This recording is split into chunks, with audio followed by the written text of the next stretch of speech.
sí, sí. De eso podemos hablar también. O sea, Sí. la idea de un podcast, o por lo menos mi idea del podcast es hablar de absolutamente Yo todo. siempre he insistido mucho en que uno en la vida lo que debe hacer es hacer cosas para ser felices, para no Mm, tanto para cosas de placer, sino sí, para ser felices, ¿no? sí. Realmente vivir una vida en la búsqueda constante del equilibrio de Ujú. todo, ¿sí? Bueno, este es el episodio número 62. Augura bien, pinta bien, porque primero tengo un invitadazo de lujo, apreciado maestro de muchas generaciones, buen amigo, buen maestro, gran bailarín. Ahora honoris causa hablaremos de eso, recién nombrado. Y me da mucho gusto recibir en el estudio a pues una persona con una gran trayectoria, que les decía yo, fue bailarín primeramente, luego se hace coreógrafo, luego maestro, luego cantante también. Ha hecho de todo el maestro Javier Ayala Partida. Bienvenido. Muchas gracias, Chema. Qué alegría, qué gusto estar aquí contigo, Sí. sobre todo porque eres una persona que está en la búsqueda constante de de plantear formas de análisis y de mejor vida para todos. Ujú. Ahorita hablábamos antes de empezar a grabar un poco de eso y abordábamos un poco de eso. Yo me he dado cuenta, conforme he avanzado en la edad, que no voy a decir perdí muchos años, pero durante muchos años, durante muchas décadas, me tomé la vida muy en serio, ¿no? La vida y sus alrededores muy en serio, ¿no? Y queriendo ser feliz a toda costa. Y me di cuenta que primero, pues la vida no es tan en serio como yo la creía. Ese es lo que yo pienso, ¿no? No estoy dando cátedra de nada, pero no es tan en serio como yo pienso. Las cosas simples, ahí está, o para mí ahí radica la tranquilidad, el encuentro con uno mismo, si tú quieres. El leer un libro, por ejemplo, me compenetra la buena compañía, a veces el buen vino, etcétera. Pero yo creo que cada quien tiene su fórmula, ¿no? No sé, ¿usted la ha encontrado o la encontró o no la ha encontrado, la sigue buscando? Fíjate que hablas de un tema muy interesante, porque creo que es ahí donde inicia todo, Sí. toda historia de vida. Por ejemplo, me llama mucho la atención el nombre de tu programa, porque justamente habla de cómo estás en este momento, qué ha habido para atrás de este momento y qué tal vez pueda suceder de aquí en Ujú. adelante. El hoy y el ahora del carpe Carpe diem, diem. ¿sí? Entonces, pues en este momento yo recorro una historia tremenda de muchas vicisitudes, de una vorágine de situaciones, Ujú. en la búsqueda primero de encontrar la verdadera vocación para encontrar la primera acercamiento a la felicidad. Pero usted encontró su vocación muy joven, según leo en su Muy reseña, joven. allá en su querido Tuxpan, Nayarit, Nayarit, en ¿sí? Tuxpan, Nayarit. Ubiquémonos ahí, me platica un poco la historia de cómo encuentra su vocación, cuántos años tenía, un poco el espacio sociopolítico Claro, de Tuxpan claro. y cuántos habitantes tiene, pues, algo geográfico para darnos una idea. Mira, en aquel entonces eh, estaba yo en primer grado de primaria apenas. Ahí descubrió su Ahí vocación, a descubrí los yo, 6 años. fue algo que me marcó, porque mi maestra de primer grado Sí. era el tipo de maestras o el estilo de maestros que había en aquella época, te estoy hablando de los principios de los 60. Entonces, había maestros con una verdadera vocación y con una formación integral para el manejo de sus grupos y la educación de los niños. Entonces, eran aquellos maestros que impartían las clases por la mañana y en la tarde eh, hacían que los niños fueran a hacer otras actividades como actividades artísticas, actividades manuales y una serie Deportivas. deportivas, ¿sí?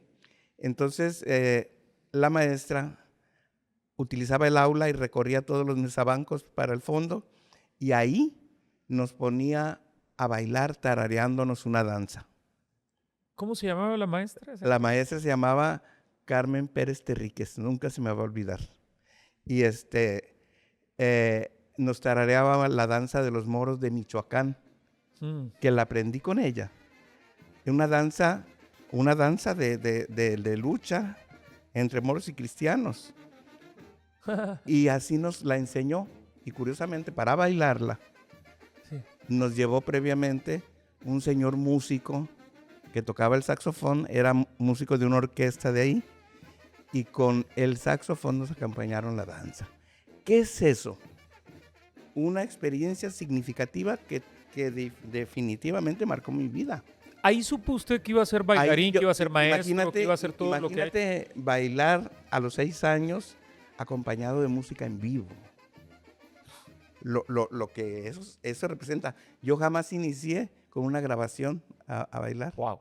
Por eso incorpora, lo hablaremos más adelante, o lo podemos ir mezclando, por eso incorpora usted al ballet, música en vivo, cantantes en vivo y demás, ¿cierto? De alguna manera tiene su origen ahí, pero Ah. también la experiencia misma como ya en la carrera para ser maestro y ejecutante de danza, pues voy conociendo que la danza también se convierte no solamente en un objeto de conocimiento y que nos muestra una serie de características, en el caso de la danza mexicana, de la forma de vida de los pueblos. No solamente eso, sino que descubres que la danza misma se convierte en un espectáculo que puede llegar a ser multidisciplinario en la escena.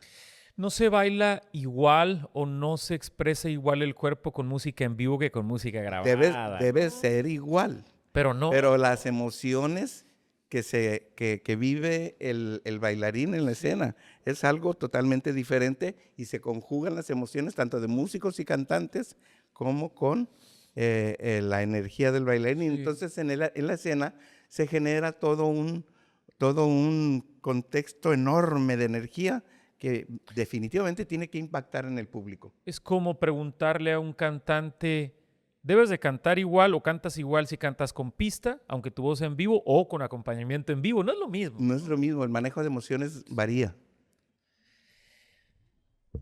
Luego descubre usted a los 6 años, 7 años, ahí mismo que quiere ser bailarín. ¿Ahí lo descubre? No solamente, no como tal, pero durante la primaria, la educación primaria, la secundaria, fui haciendo danza a la par de ir formándome en los procesos educativos. Y cuando debo entrar a la preparatoria, Tuxpan, por ser un municipio pequeño y la cabecera Tuxpan, pues no contaba con universidades, y la preparatoria que existía era en aquel entonces de 2 años y ya estaba el cambio a la preparatoria de 3. Entonces yo tuve, para irme a una carrera que yo había elegido, me tuve que ir a la Ciudad de México. ¿El brinco a los qué, 16 años? A los 15 años. A los 15 años. Sí, claro, fue un impacto para vivir tremendo. Te estoy hablando de 1974. Pero yo ya había visitado la Ciudad de México, ya había ido a un paseo, porque fui un niño de 6º grado de los premiados con un viaje a la Ciudad de México, porque era el mejor alumno de la zona escolar. Por promedio, no tanto por la danza. Por promedio, ¿sí? Y durante la secundaria fui también, ingresé a otros talleres, complemento ahí para la actividad de los jóvenes en aquel entonces, en esos planes y programas de la época, donde se tenían, aparte de los talleres que reforzaban el desarrollo de habilidades y algún oficio, pues había también clubes donde se desarrollaban otras habilidades artísticas, y yo estaba siempre en el club de danza, estaba en el club de dibujo y pintura, y en 3er grado se abrió el club de radio y prensa. Ingresé yo al club de radio y prensa inmediatamente. El asesor del del grupo y del club me metió rápido a que yo fuera el que escribía el programa de radio de 1 hora semanal Wow. y hacerlo con temáticas que fueran de entrada interesantes para los jóvenes de secundaria, pero también para la sociedad en general. Entonces se fue así armando un interesante proyecto de radio y ahí es donde yo descubro que me gustaba la comunicación. La comunicación en sí, pero ¿cómo logra mezclar o brincar o ir al baile, pues? Cuando yo me voy a la Ciudad de México, hago la preparatoria y al mismo tiempo me encuentro con gente en la preparatoria que hacía danza. Y entonces dije, por aquí soy, lo voy a combinar con la preparatoria. Ujú. Y rápidamente me fui a una escuela de danza que no requería de estudios de preparatoria en aquel entonces la danza. Ujú. Y me llamaron para trabajar ahí porque yo ya había estudiado danza en la Ciudad de México. Y al empezar a trabajar ahí en Cuernavaca, en una escuela formadora de docentes, de profesores, Sí. con una especialidad, me gustó el plan de estudios e hice la carrera. Yo ya había hecho una en México, cuando empiezo a trabajar como maestro en Cuernavaca, y al mismo tiempo ya estaba empezando como bailarín profesional. Al mismo tiempo se fueron dando muy rápidamente muchas situaciones. Sí, o sea, era maestro y bailarín profesional Sí. al mismo tiempo. Al mismo tiempo. Y en la compañía donde entré al Ballet Folclórico Nacional de México, ahí inmediatamente la directora me jala a su equipo para empezar a dar clases a los aspirantes del ballet, a formar los bailarines que en un futuro iban a ingresar a la compañía. Ujú. Y luego me seleccionan para la compañía de giras. Había 2 compañías, la residente y la de giras. Entonces, yo ya había entrado a la universidad al primer semestre de periodismo y comunicación colectiva. O sea, Y pudo haber sido periodista. podría haber sido periodista si no se me atraviesa la danza en el camino de manera profesional. Ahí decidí ir a la primera gira en 1976 a Estados Unidos y Canadá. Una gira de 6 meses, en 2 etapas de 3 meses, y recorrer todos los Estados Unidos y la otra etapa, la otra mitad, junto con Canadá, ¿Con qué compañía? con el Ballet Folclórico Nacional de México. Con el Ballet Folclórico Nacional de México, ya trabajando como bailarín Ya profesional. trabajando como bailarín. No se encontraba en aquellos años, porque hay que recordar que eran 80s, ¿no? Y estamos hablando de finales de los 70. 70s, 80s, pues sí. Sí. Ajá. ¿No había algún tipo para los hombres que se dedicaban a la danza en aquel momento, algún tipo de bullying, desprestigio? Bueno, en aquel entonces que los y en el ahora denostaran? Ajá. sigue habiendo estereotipos Ujú. infundados por Por el machismo, por ¿no? una Seguramente, cultura ¿no? que dicen que ahora quieren combatir, pero somos parte de esa cultura machista desde la época prehispánica. Pero le los tocó a mexicanos. usted que lo desprestigiaran Pues o no, que o si lo... lo hicieron, no lo escuché. ¿Pero se daba cuenta? ¿Pasaba eso? Pues sí pasaba porque yo notaba que a otros compañeros, al paso de la calle, pues Mm. también sucedían cosas. ¿Nunca le pasó a usted? No recuerdo yo ese tipo de situaciones. Incluso dentro de las mismas compañías Claro. donde yo bailé, sucedían ese tipo de cosas. Conmigo no se metieron porque yo era de buen carácter. ¿Ah, sí? Sí. No era dejado, decía. No, jamás, jamás. Recuerdo que la directora me acaba de enviar un mensaje en la mañana y me dice, me habla de algunas cosas y siempre me recuerda, me gusta tu carácter, me gusta tu decisión y me gusta tu capacidad siempre de resolver las situaciones. Ella siempre ha querido que yo esté con ella ya, siempre he colaborado con ella. Una vez que me vine, yo he regresado a montarle coreografías, a ayudarle con la compañía, a montar un gran espectáculo de gran formato que tuvo por más de 15 años en Xcaret, el gran espectáculo de Xcaret de noche que ella puso, yo contribuí con ella. Usted llega en los 80s a Navojoa. Llego en 1981. Ya conocía a Navojoa desde 1975. ¿Cómo llegan a Navojoa? Y con la intención de quedarse, seguramente no, ¿verdad? Cuando yo llegué aquí en el 81 ya traía la decisión bien firme. ¿Y por qué Navojoa? Porque cuando 1975 yo visité por primera vez Navojoa, aquí vivía mi hermano mayor. Ah, ok. Y él ya había llegado en 1969 a Teachive Masiaca. Al año lo pusieron aquí en Navojoa como profesor de primaria. Estuvo 2 años en primaria y luego entró a la secundaria técnica, luego a la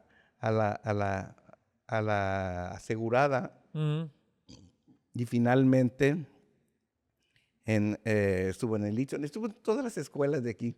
Estuve en el Eaton con materias de formación general y luego en metodologías, investigación y todas esas cosas.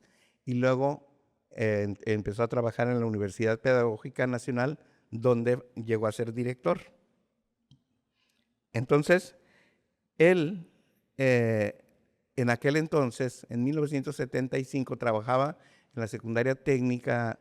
En aquel entonces era la ETI 99.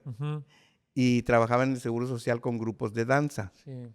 Y me pidió en unas vacaciones que yo viniera a ayudarle con esos grupos y montarle algunas cosas. Y cuando conozco Navojoa, me quedo impresionadísimo de esta pequeña ciudad. Decía yo, y lo sigo diciendo, que era una ciudad de calles anchas, de casas viejas y limpia. Así, esa percepción tuve de este Navojoa. Estamos hablando de Oscar, ¿verdad? De Oscar, mi Oscar. hermano. En paz descanse. Así es.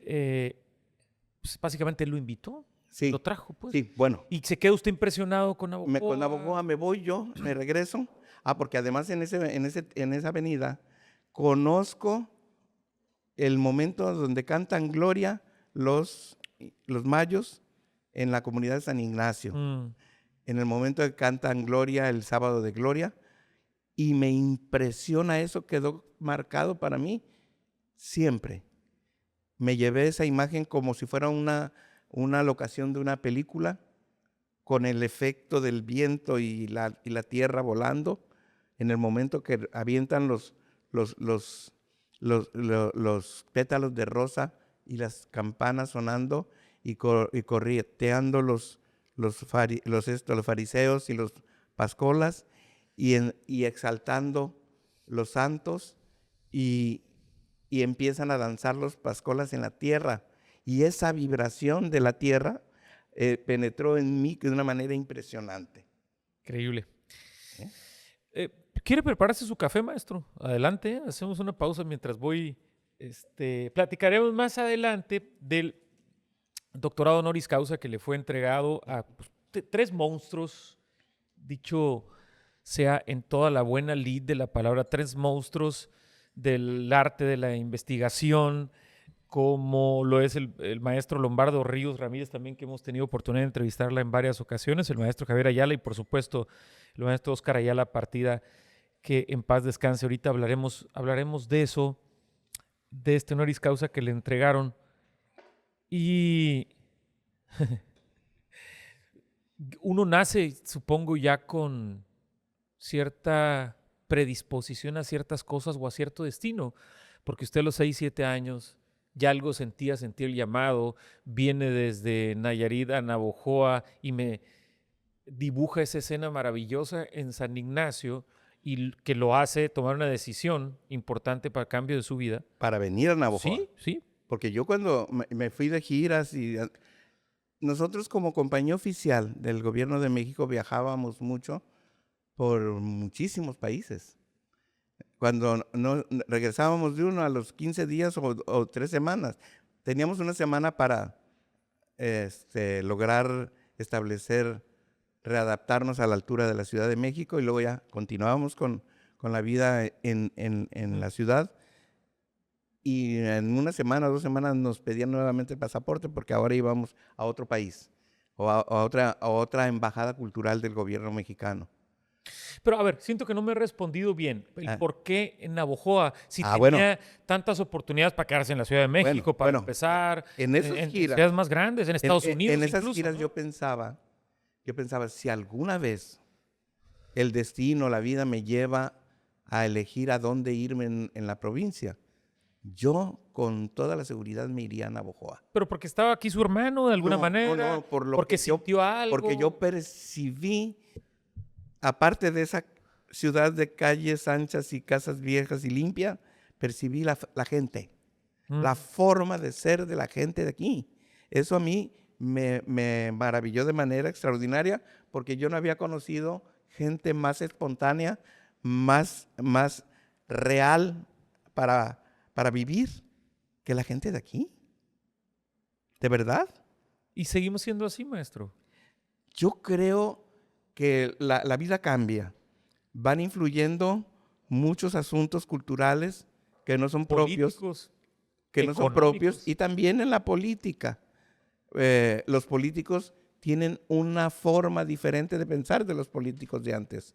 Se va perdiendo el sentido y las buenas intenciones del servicio por enfermedades que todo el mundo conocemos y que muchos buscan, Sí. que se llama poder. ¿Se vale que el artista tome una bandera política o el artista debe estar solamente para hacer arte o para El generar artista arte? debe ser eso, pero si con su arte y con el manejo de sus capacidades puede contribuir a una buena política, mucho mejor. Pero no es responsabilidad como tal del artista No, generar pero sí, un pensamiento pero sí debe ser un político, ¿no? coadyuvante, de los procesos de mejora de la sociedad. Sí, ahora pienso en García Mira, Márquez. hay algo bien importante Sí. y que se debe de entender. Los artistas, verdaderos artistas, son los únicos capaces de definir cuáles deben ser las políticas del gobierno para el manejo de la cultura, del desarrollo cultural del país, del estado o de un municipio. Y Pero- los encargados de hacerlo, que son los que generan las políticas y las leyes, pues son los diputados, deben valerse de los artistas, Ujú. no de la concepción desde un escritorio, sino de aquel que conoce la necesidad que tiene la sociedad en todas las dimensiones y en todos los ámbitos, en el urbano y en el rural. En cuanto a lo artístico, ¿no? En cuanto a lo artístico. Pero cultural. ahora yo siempre pongo como ejemplo, o no siempre, pero menciono mucho a Gabriel García Márquez, que es mi escritor favorito, evidentemente. Pero cuando lo veo entonces amigo del comunismo o amigo de Fidel Castro y que llevaba mensajes y que después se supo que llevaba cartas del gobierno de Carlos Salinas de Gortari al gobierno de Fidel Castro en Cuba y que ya no tenían que ver con el arte y que se inmiscuye una artista de esta envergadura y de esta altura, me cuesta mucho, aunque lo logro, separar la obra, ¿no? del artista, la del hombre, ¿Sí? y lo del político. Pero para mí personalmente, yo creo que un artista no debe meterse en lo político, en lo cultural, o meterse en la política para mejorar lo cultural o lo artístico, creo que sí, ¿no? Pero no es trabajo llevar cartas y andar con banderas políticas, ¿no? Yo pienso, es mi opinión. Yo creo que no podemos separar el individuo del artista. El individuo es una persona. Es que hay artistas que como individuos han sido muy malos individuos, ¿no? Claro, pero como artistas han sido geniales. Sí. Pero, y Si quiere pongamos nombres, ¿no? Pero mira, García Márquez es un ejemplo de cómo ver la vida de los pueblos cuando más necesitan, de cómo vive la gente. todo latinoamericano, y ¿no? todo latinoamericano, y cómo él mismo impone que la guayabera es una... Sí, genial. La guayabera es la forma de vestir de lujo de Latinoamérica, Etiqueta. cuando va y recibe el premio Nobel de literatura. Uh-huh. Entonces, creo que tan valioso es el artista como el individuo en más de una ocasión, cuando se atreve a levantar la bandera de la justicia, ¿sí? De la justicia, de la paz, de la equidad, de todas estas cosas que siempre necesita la sociedad. ¿Por qué hemos de vivir los pueblos, como lo decía Platón? ¿Por qué hemos de vivir los pueblos como un Navojoa con un teatro que se supone es el recinto mayor por excelencia del arte y la cultura en Navojoa, y con ese rezago de atención que tiene, que no lo han hecho cumplir con su función social? Nadie, ¿no? Nadie. Entonces, decía Platón, un pueblo sin teatro es un pueblo sin verdad. Genial. ¿Y nosotros qué? ¿Qué verdad podemos presumir en este momento? Porque a mí me ha tocado mucho el proceso de vaivenes de la cultura en lo local y en lo estatal. A ver, ¿recuerda usted, primero, si podemos investigar brevemente, Adolfo, quién hizo el teatro? ¿Usted sabe quién hizo el teatro? ¿Quién lo creó? ¿Qué gobierno creó el teatro? Claro, ¿Qué gobiernos? claro, ¿Sabe? fue una de las grandes obras que hizo el doctor Ocaña Samuel en el Ocaña. estado. ¿Por qué no me En extraña? el estado, porque el gobernador Gran Ocaña gobernador Samuel Ocaña. era gobernador Samuel Ocaña Gran gobernador. Y fue presidente municipal de de Navojoa Navojoa, también, ¿no? pero como gobernador ha sido uno de los Yo mejores creo que el gobernadores, mejor, no el sí, mejor. no de los mejores. Ajá. Porque creo el Instituto Sonorense de Cultura, ¿no? No, Creo no le tocó todavía. Radio Sonora, perdón. Quiero Radio decir, Sonora. Radio Sonora. Radio Sonora, el museo Musas. Ajá. No. No, Musas es más no, para acá, ¿no? Él es el Teatro- centro ecológico. El Centro Ecológico. A ver, vamos por partes. Centro Ecológico, Radio Sonora, Sí. Instituto de Crédito Educativo, Sí. de acuerdo que creó. ¿Sí? Pues el teatro El teatro en Navojoa. Navojoa. El teatro de Hermosillo, el auditorio del Estado. Ujú. La Casa de la Cultura de Hermosillo, perdón. La Casa de la Cultura Esa, la Casa de la Cultura de Sí. Hermosillo. Está en la entrada de creó, estableció el museo costumbrista de Sonora en Álamos. Sí. Aquí nos dejó un museo Suez. el CESUES nos dejó un museo del transporte en Navojoa que nunca operó por jaloneos políticos, que ahora son las oficinas de la Coordinación Regional de la Secretaría de Educación y Cultura. O sea que desde Samuel Ocaña no se ha creado más recinto Mira, cultural. Acá. Samuel Ocaña, para que te des una idea de la grandeza que tenía este señor, de la historia, fue quien mandó hacer la primera gran historia que se escribió en Sonora de Sonora. Ujú. Y a los grandes historiadores los conjuntó. Samuel Ocaña, además, fue De Arivechi. de Arivechi Sí, fue- y con sobrada razón fue 2 veces presidente municipal de Dos allá. veces presidente municipal de Arivechi. Entonces, aquí en Navojoa nos dejó Ese legado. ese legado, y él fue el que apoyó un proyecto que yo impulsé en el Itson cuando empecé a ser funcionario en el Itson. ¿Cuál? Se llamó, bien interesante ese proyecto, Génesis y Desarrollo de la Cultura Mayo. Fue la primera investigación multidisciplinaria que se hizo para estudiar la cultura mayo, en donde se unió por iniciativa de mi hermano, que en ese entonces era director de la UPN, al maestro Lombardo Ríos, al maestro José Luis Germán Espinosa y al maestro Elpidio Flores Gocobachi, para estudiar la historia por primera vez a profundidad de los mayos, donde se definieron los horizontes históricos del desarrollo de la historia de los mayos por el maestro Lombardo, Sí. donde recopiló todo ese gran registro de los petroglifos que ha rescatado el maestro y la paleontología también. Se hicieron estudios socioeconómicos y políticos de los mayos desde la prehistoria hasta ese momento. Protomayos, más bien, ¿verdad? Los protomayos. Sí. ¿sí? ¿Y esto concluyó? ¿Tuvo algún compendio? ¿Tuvo un final feliz? Lo interesante fue que esto se hizo con el apoyo en esa ocasión por primera vez y única, Ajá. de una, le llamaban 11ª línea de investigación por parte del CONACYT.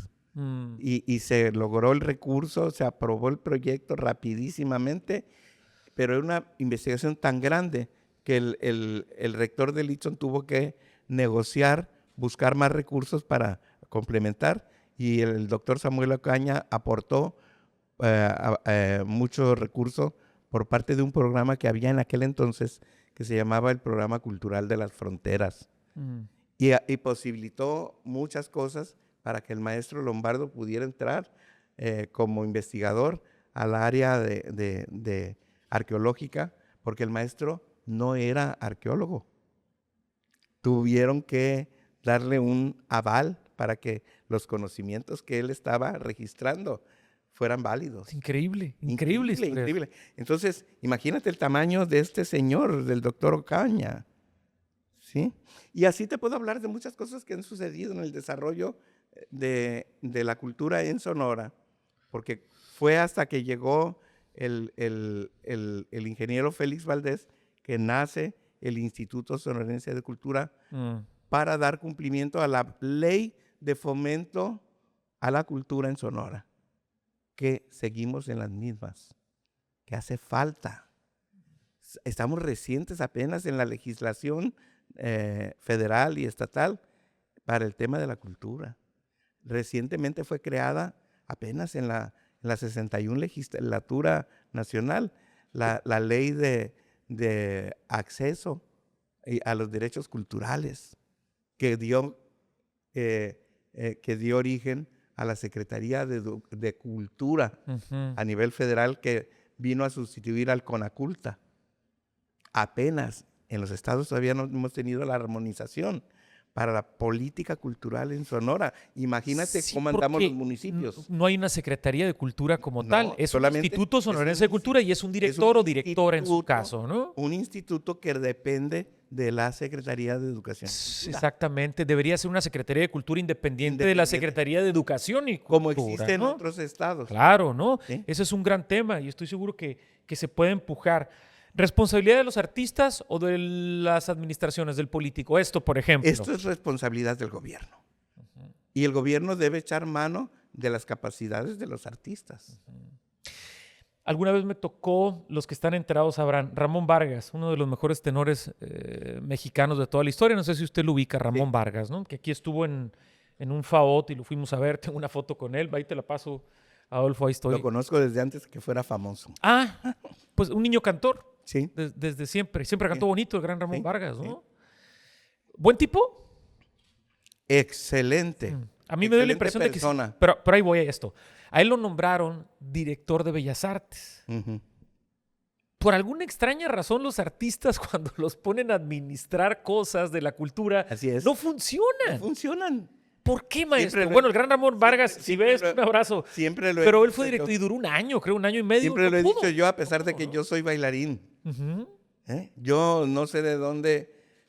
Yo llegué como maestro de danza a Litson y llegué a darle movimiento a Litson en la cultura, de tal manera que logré, junto, claro, con otros funcionarios en Obregón, que la cultura fuera parte de la educación formal en el Litson, que la cultura se insertara en los planes y programas, en el modelo curricular.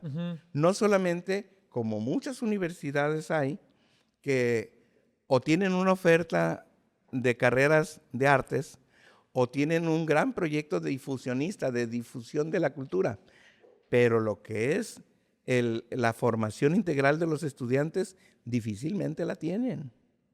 Y el Litson ahí en su tiempo, cuando yo estuve ahí, fue líder de las universidades públicas para insertar la formación cultural en la formación integral.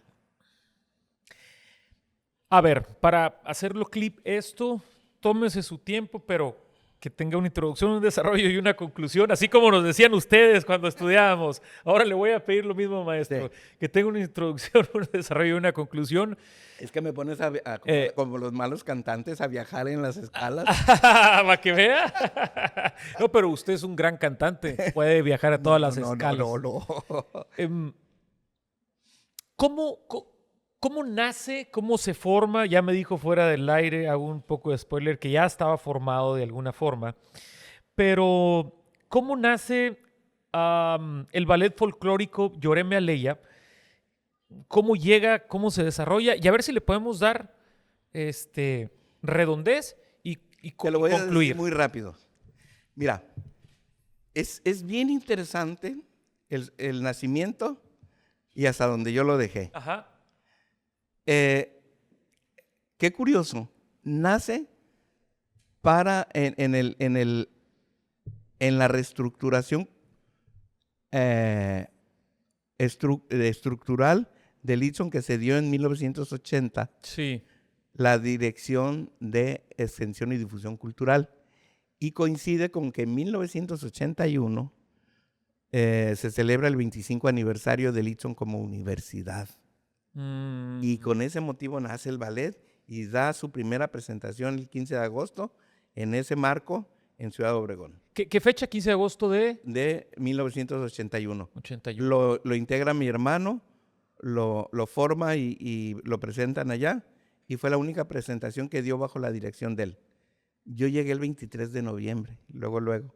3, 4 Porque él me meses. convenció de venirme y yo cumplí aquel pensamiento de que si tengo la oportunidad me voy. Me costó mucho trabajo. Luego de la imagen de San Ignacio que nos Sí. detalló, ¿no? Que nos Sí, pero a pintó. mí me costó mucho trabajo ya en el 81 venirme, desprenderme de todo mi mundo en la Ciudad de México, en el Ballet Folclórico Nacional, y luego yo ya era coreógrafo de un centro nocturno. Ya le había entrado al show business. ¡Órale! Sí, yo ya había participado en show business y en comedias musicales y teatro de revista también hice. ¿Sí? Entonces, Una pregunta adentro de la respuesta. Me van a decir, ¿por qué interrumpes, Chema? Así es la cosa. así es el Chema. Así es el Chema y así es la cosa. Para continuar nada más, porque no me quedó claro o repregunto, ¿por qué desde México, pues? O sea, ¿por qué Porque desde tuve México? la Porque a mí me parece muy... Yo tuve la oportunidad y me quise venir. Yo ya estaba... Pero Yo, si estaba yo tenía en la una vida, capital, pero yo estaba agarrando lana, supongo. pero estuve a punto de firmar en ese momento que me vine. Yo ya era parte del equipo de la directora del Ballet Folclórico Nacional. Por eso digo. Fíjate,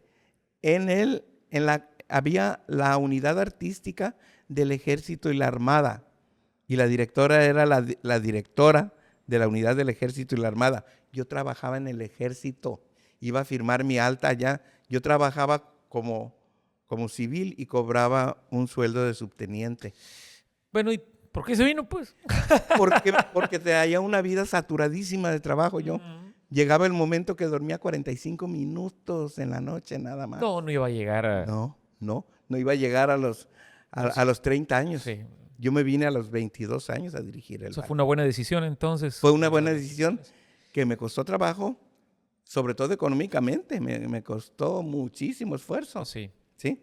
Llega usted entonces, se desprende y continuamos la historia. Al principio pensé que era de vacaciones, ¿no?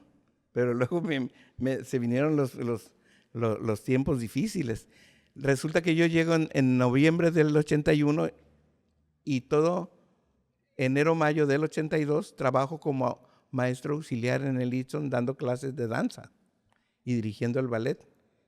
Y en el mismo 82, en agosto, me dan mi plaza de medio tiempo. ¿Por qué? No sé. Ni sabía yo que se daban plazas, ni que yo tenía tiempo parcial, ni nada. Me dieron mi plaza, cosa que no se da en el Itson, de medio tiempo. ¿Por qué no se da en el Itson? Yo soy ajeno a eso. Porque las plazas se convocan y se concursan. Ah, usted se le dieron directo. Me la dieron directo medio tiempo. Y cuando yo me iba a ir, porque también cubrí un interinato de secundarias, un semestre, me ofrecieron medio tiempo en secundarias técnicas. Le comenté a mi directora en Obregón. Me dijo, no, permíteme. Voy a hablar con el rector. Y el rector le dijo, no, que no se vaya. Hagan el tiempo completo, creen la coordinación de extensión y difusión cultural y que él atienda y siga dirigiendo el ballet. Así se creó la coordinación de extensión y difusión cultural en 1984. Desde ahí me empecé a encargar de todos los procesos, incluyendo el ballet.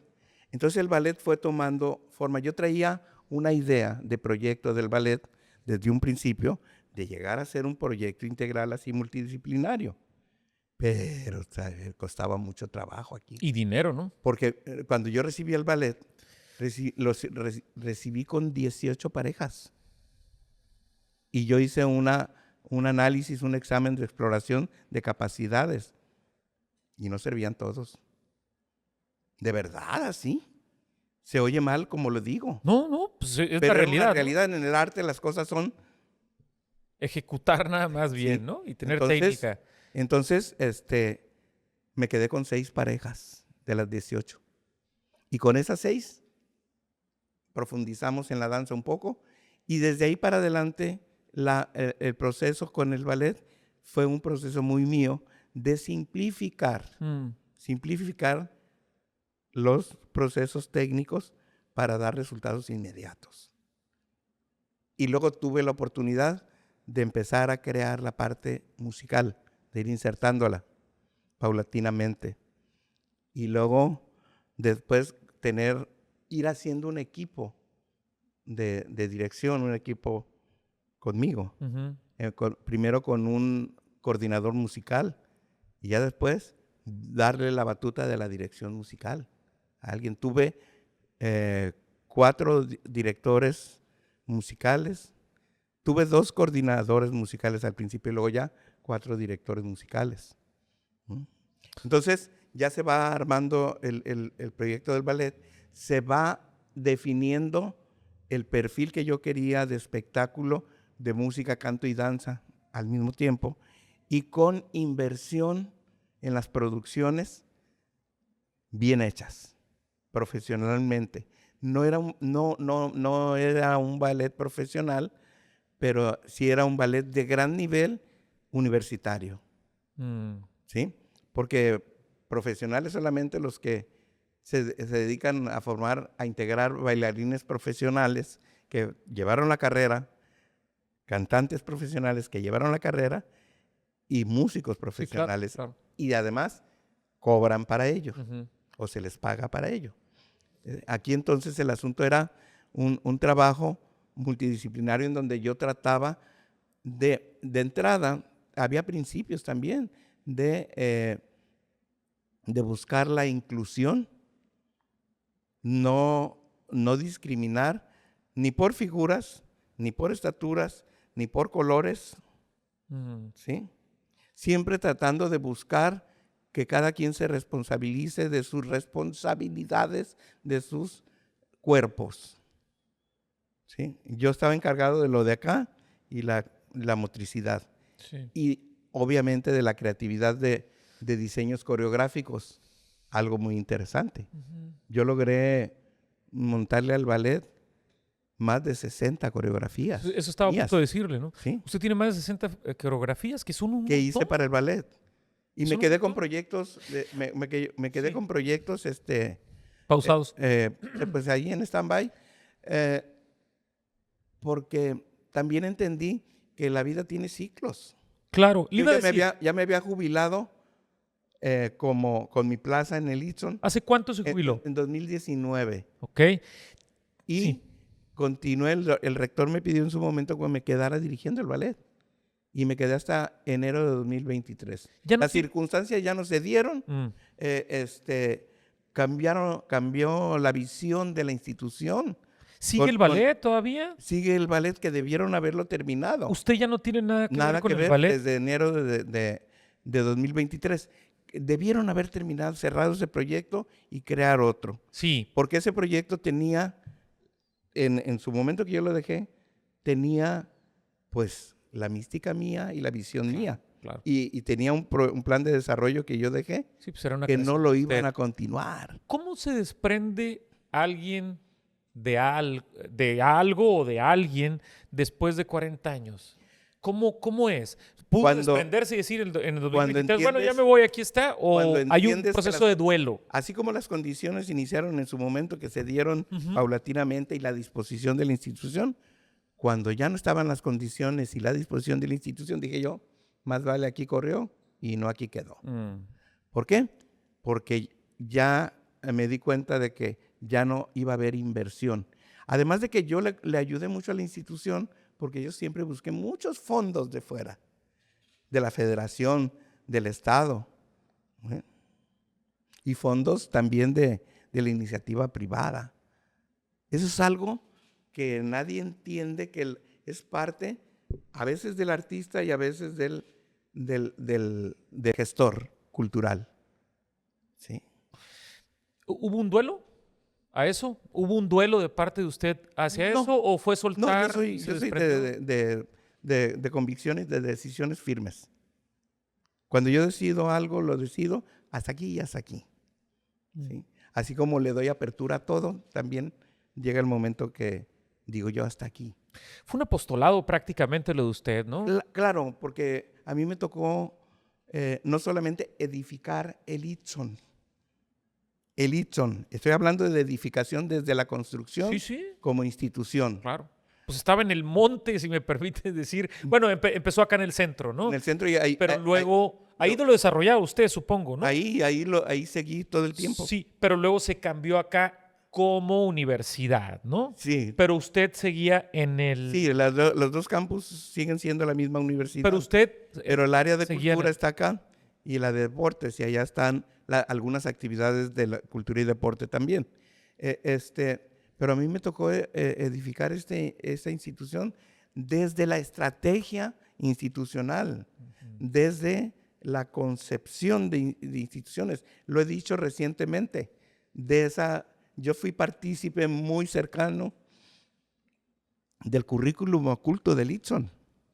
¿Qué se refiere con El currículum oculto es del lo que Itzon? todas las universidades tienen. Es como el estilo o los documentos no escritos, pero que están en vigencia para ser como es una universidad. Es como la familia. ¿Por qué se caracterizan las familias? Algunas por religiosas, por contribuir con la sociedad, o por vagos, o por alegres, o por tristes. Las instituciones tienen ese currículum oculto, o sea, definir cómo deben ser los funcionarios, los trabajadores, los alumnos, cómo debe ser el comportamiento de todos adentro, por qué razón y cuáles son lo que se debe implementar para que dé ese resultado de educación. Sí, todo eso sin estar escrito. Sin estar escrito. Oh. ¿Mm? Y de muchas cosas más en la parte cultural. A mí me tocó todo el proceso de inserción de las universidades públicas en la difusión de la cultura, que no existía. ¿Mm? Déjeme hacerle una pregunta, maestro. Ahí hay agua, hay café, si quiere, está a gusto, ¿todo bien? Estamos bien. Sí. Porque hablamos de que usted dedicó pues, toda su vida, ¿no? A estos proyectos, a este proyecto en particular, y su vida personal se desarrolló a la par de esto, Claro, o no había vida claro. personal. Siempre ha habido una vida personal muy plena, muy plena. Yo te dije al principio, antes de entrar a la grabación de Sí. de este programa, te dije, yo en la vida me he dedicado a ser feliz. A ser feliz. Y ser feliz implica no solamente buscar las formas de vivir bien, sino también de bien vivir. Ujú. Eso es algo muy importante. Las formas de vivir bien, Sí. pues es buscar todo lo material y todo lo necesario para que tú, que no tengas carencias. Yo todo eso lo he vivido, pero a la par he vivido haciendo cosas para bien vivir. O sea, la parte afectivo-sentimental, la parte espiritual. Y todas... Yo no he sido una gente ajena a todas estas. Todo esto lo supe conjugar siempre. ¿Sí? Saber estar, saber ser, saber vivir. Y Decía saber hacer. Alejandro Jodorowsky, y saber hacer. ¿Sí? Genial. ¿Usted ha hecho todo eso bien? Si no lo he hecho bien, lo he hecho de la mejor manera posible y depende de los cánones y parámetros que lo quieras ver. ¿Ahora qué está haciendo? ¿O qué va a hacer? ¿O llega a cansar la danza? Le platico algo. Bueno, iba a platicar algo que de un ser querido mío que se dedicó toda su vida al periodismo. No voy a decir nombres. Yo sí Admirado, querido, amigo de usted también. Muy querido amigo mío. Brillante, inteligente, uno de los hombres más inteligentes que he conocido y que más he apreciado. y que después de 40, 50 años dejó de hacer periodismo Ujú. porque era su decisión. Y yo todavía no logro entender cómo se puede desprender uno de esa parte. A mí me da miedo cuando llegue el momento de que ya no pueda o que decida ya no hacer podcast, ya no hacer textos, ya no hacer grabaciones. Afortunadamente, él sigue haciendo textos. Bueno, él sigue haciendo textos, sigue Sí. escribiendo. Mi tío Gerardo Armenta, que le mando un beso y un abrazo. Y yo también le mando dos. Ahí está, te mandamos un beso y un abrazo y vente al podcast. Ya sé que dijiste que no quieres venir, pero te voy a convencer algún día. Así Es el es. cuarto año que te... Fíjate, y fue compañero en el Itson, Ah, sí, en Obregón, ¿no? en Obregón. Él Sí, fue, sí. él fue jefe del departamento de prensa. Sí, sí, fue director, bueno, jefe del departamento de prensa. ¿Sí? Pero a lo que voy es, ¿qué sigue después de eso, pues? O sea, ¿qué sigue? Para usted, ¿qué sigue después? La vida Porque- sigue. Sí, pero ¿qué Entonces, sigue? ¿Qué está haciendo, pues? Yo, por ejemplo, yo sigo en comunicación con todo el mundo y sigo Sí, haciendo pero cosas. En este- activamente puso activamente- una academia, puso algo que no jamás- pondría una academia, ¿verdad? Jamás quise que pusiéramos una academia, ¿Por? mi hermano y yo, porque aquí el consumo cultural es muy bajo Sí, y casi nulo. A eso voy ahorita, ¿no? Y casi nulo. Se consumen asuntos que nada tienen con el desarrollo de las artes, Ujú. mucho menos para elevar el nivel cultural de la sociedad. Y soy cruel al decirlo, pero es una verdad. Bueno, le hago una contrapregunta que hago a gente entendida como usted y que estamos más o menos en el mismo canal. ¿Y de quién es la responsabilidad? Porque si usted se va a Cajeme va a pasar lo mismo. Yo estudié arte, ¿no? En Hermosillo, soy Yo lo licenciado sé. en arte en Hermosillo. Y ahí hay una cierta comunidad y ahí hay un cierto movimiento, pero es en la capital del Pero estado. es en el Pero estado, si tú vas a en la Nogales, capital. si tú vas a Hermosillo, si tú, bueno, en Sinaloa, si vas a Mochis, igual, en Guadalajara, pues nada más en la capital. Es decir, en municipios no hay movimiento cultural. En el sur sí, ¿no? Un poco más. En Guadalajara hay, entendido el hay sur, un ¿no? programa cultural interesantísimo en todo el En la estado. capital, ¿no? Pero también En el en estado. Guadalajara en otro nivel de desarrollo. Mm. Pero en los municipios Ok. hay mucho desarrollo ¿Y cultural. a quién le echamos la culpa entonces? Mira, cuando no hay liderazgos en todos los sentidos, no solamente en el gobierno, en la sociedad misma, para cubrir con las necesidades, pues difícilmente logras que en este caso que se democratice la cultura. O sea, si no hay dinero y empuje por los gobernantes, no va a pasar nada. Es lo No, que me si quiere no hay decir. si no hay iniciativas y no hay por lo menos alianzas. Pero no hay una responsabilidad también del artista y de Claro, la sociedad. Claro, No es nada más del gobernante y del gobierno. Pero el artista no es el que va a estar gritando que aquí tiene su obra para que la consuman o que la vean. Necesita de instituciones, necesita del gobierno para impulsar. Se pueden hacer cuando se generan ¿cómo se llaman estos? Asociaciones culturales y que por sí solos hacen esfuerzos sobrehumanos para dar a conocer su obra. Por ejemplo, en países desarrollados, Estados Unidos, múltiples países de Europa, no sea bien a ciencia cierta, tiene injerencia el gobierno, por supuesto, y mucho apoyo, pero también las instituciones privadas, y los privados son los que le inyectan El lana. gobierno no invierte en cultura en Estados Unidos. Pero Donde invierte es la educación. En la educación sí el arte y la cultura son parte de la formación de los niños, de los jóvenes. eso es invertir, maestro, ¿no? Eso Aquí es no. una gran inversión. Pero lo que voy es es, la inversión que hay falta aquí. capitales privados que compran, que generan, generan- mecenas, no me son gusta esa mecenas, palabra, pero sí, pero bueno. son mecenas. Pero son mecenas que le inyectan a cantantes, que le inyectan a bailarines, que le inyectan a pintores. Y eso es lo que aquí no hay, a menos pues, en el centro del, Pues del país. Es que también se ha posibilitado el buen desarrollo de las artes. ¿También qué, perdón?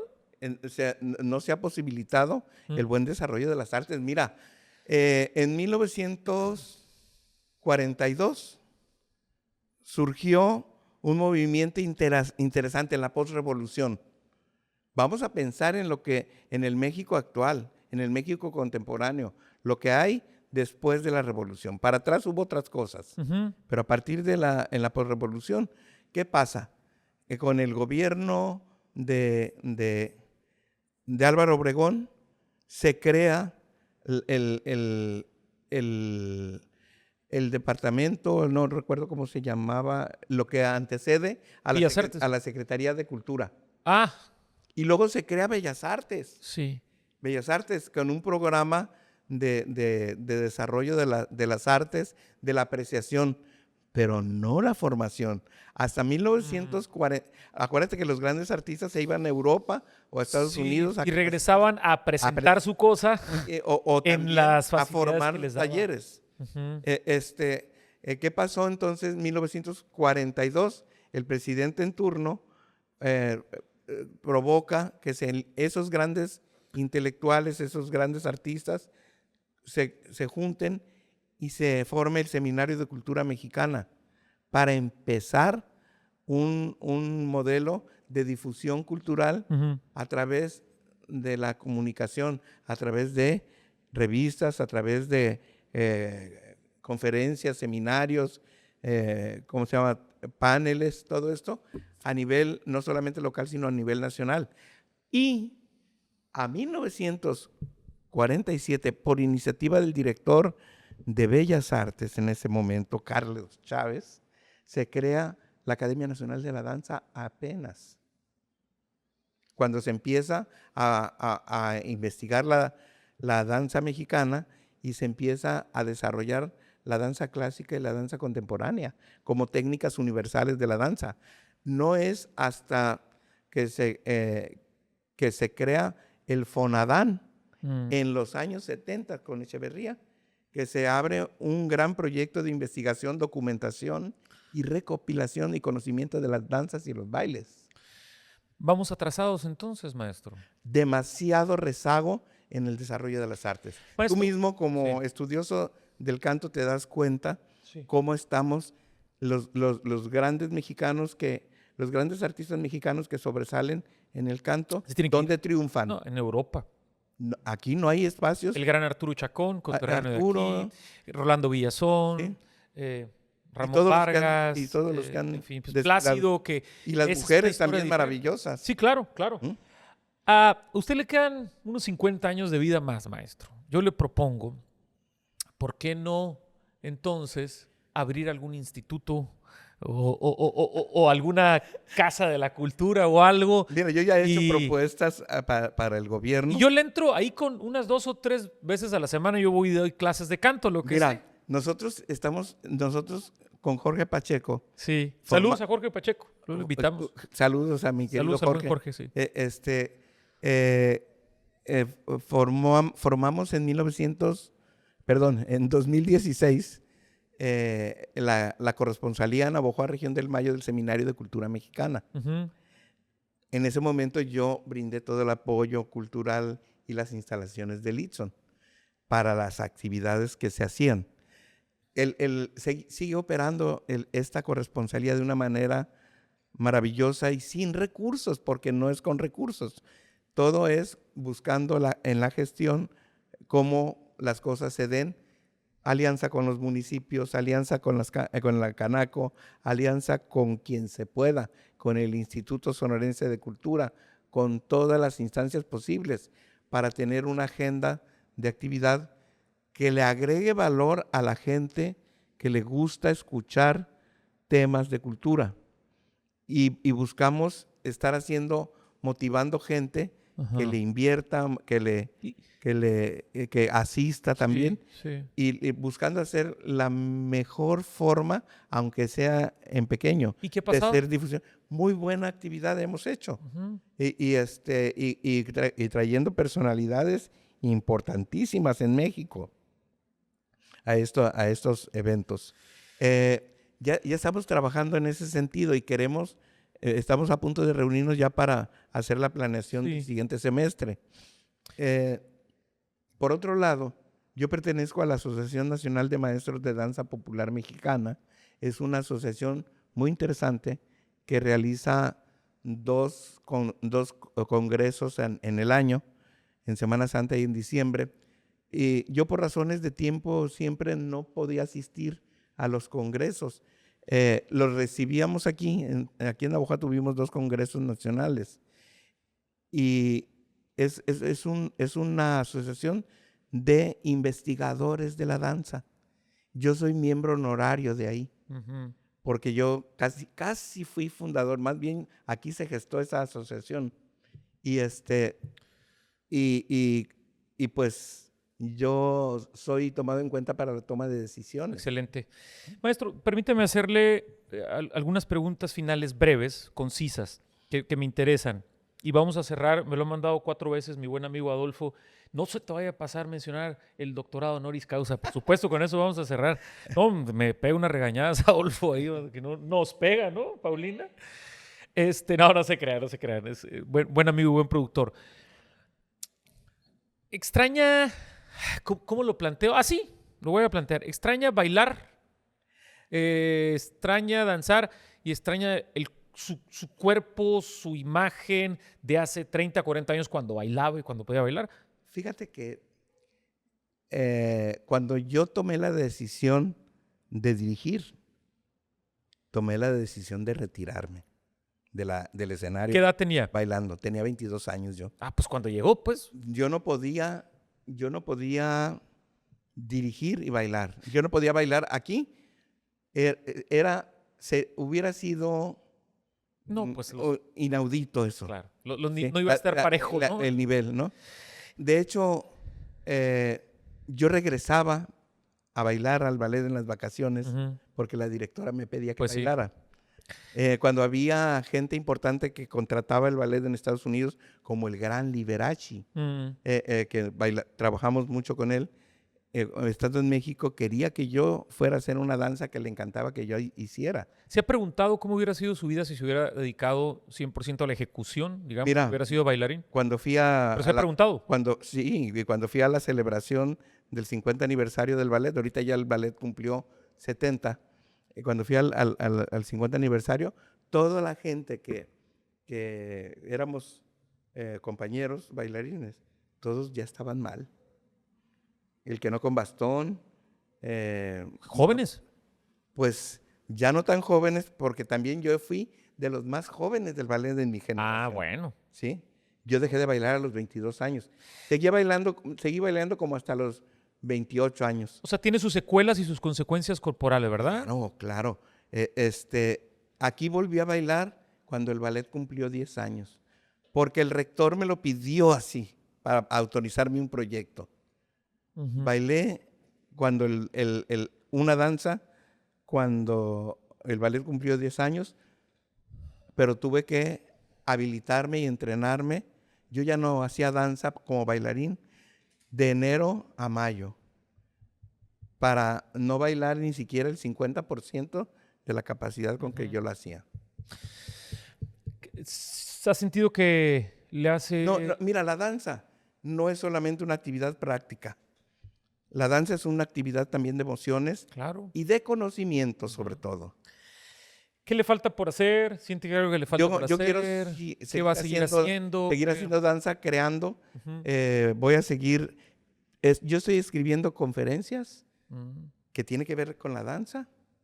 Aquí, por ejemplo, ahorita estoy escribiendo, ya argumenté y ya estructuré una conferencia para hablar de la fiesta de San Juan, pero no de una manera trivial, sino hablando de todos los elementos que intervienen en base a un estudio de por qué en la tradición la fiesta está de esa manera. Mm. Ayúdame a salir de este embrollo, por favor. Sí. El budismo zen, El- el budismo zen sí. dice que la causa de nuestro sufrimiento es el apego. Básicamente y resumido, también dice que tiene una palabra, que la palabra es anicca, es decir, todo pasa, todo va a pasar, Sí. todo se va a evaporar, Así es. somos comida de gusanos caminando. ¿Qué sentido tendría entonces una trayectoria como la de usted, acumular conocimientos, acumular premios y ya ni demás me digas. conocimiento? Pero no solamente usted, para toda la humanidad. Cantantes, grandes figuras de la danza. ¿Qué sentido si todo va a perecer y todo va a pasar? ¿Cuál es el sentido? Ayúdeme, porque yo me puedo causa hablar sufrimiento. Yo puedo hablar de mi caso, no el de los demás. ¿Sí? Yo puedo decirte que yo tuve y tengo bien claro, ¿para qué nací? ¿Para qué estoy aquí? ¿Eh? Genial.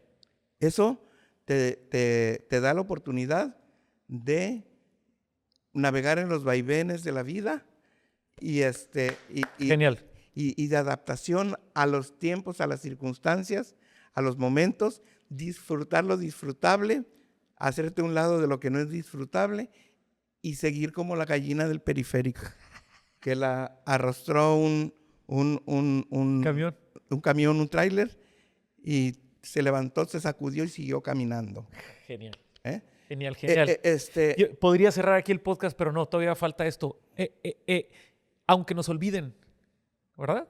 ¿Tú crees? Porque nos van a olvidar en ¿Tú 100 crees- años, en 200 años, ¿Tú crees que 10 años, ¿no? que trayectorias bien construidas En algún punto. podrán ser Creo que sí, olvidadas? ¿no? Cuidado. ¿No? Cuando las trayectorias se construyen de la mano con la comunidad, Mm. difícilmente son borrables. Genial. Espero que mi caso haya sido de esa manera. ¿Y si no? Y si no, pues habré cumplido lo que yo dije, que hice las cosas con la pasión y la entrega que se debe hacer cuando tienes vocación y tienes convicción de hacerlo. Qué manera de cerrar, maestro. Genial, eso es un genio. El Centro de Estudios Superiores del Mayo condecora con el doctorado honoris causa al maestro Javier Ayala Partida presente, al maestro Oscar Ayala Partida, que también está presente de alguna u otra forma, pasó a otro plano nada más, y a nuestro querido maestro Lombardo Ríos Ramírez. Esto sucedió el jueves 31 de julio en el auditorio del Museo Costumbrista, allá en Álamos, Sonora. Cerramos con eso. Me platica cómo fue, de qué fue y para qué fue. Te voy a decir mi opinión al respecto de todo esto. Alabo que una universidad, una institución de educación superior, como es el Centro de Estudios Superiores de Sonora, que apenas tiene 2 años, esté echando mano de sus facultades para otorgar un doctorado honoris causa aquí en el sur de Sonora. De entrada, lo dije en el mensaje que dije ese día, con ese simple hecho, esta institución está mostrándole al mundo de qué está hecha. Generalmente los doctorados honoris causa vemos que suceden cuando es en un ámbito como fue este académico, como en ese contexto académico, se lo otorgan a alguien que hizo algo por la ciencia, la tecnología o por los procesos académicos en la educación, etc. En esta ocasión, aparte de ser contribuyentes nosotros los 3 en la educación, somos gente que hemos trabajado y hemos hecho una trayectoria en la búsqueda de encontrar o definir el conocimiento de la cultura y de transformar esta sociedad o estas comunidades para que eleven su nivel cultural. Lo alabo porque con esto le demuestra al resto de las universidades que hace falta esa humildad, a pesar de que esto, como ya lo hablamos con el rector, es el punto de partida para que nos aproveche a los 3, incluyendo a mi hermano que está en otro plano, por su obra que dejó, a construir la mesa de 3 patas, porque requiere ese tercer pilar, esa tercera función sustantiva, los estudiantes de esa universidad. Creo que mucho más allá de verlo como un reconocimiento o un merecimiento, creo que esto es levantar el ánimo, subirse a la plataforma de este doctorado honoris causa y empezar a dar a partir de ahí lo que podamos hacer todavía en bien de la sociedad. Ayúdenme a cerrar el programa, maestro. ¿Cómo nos despedimos y cómo cerramos?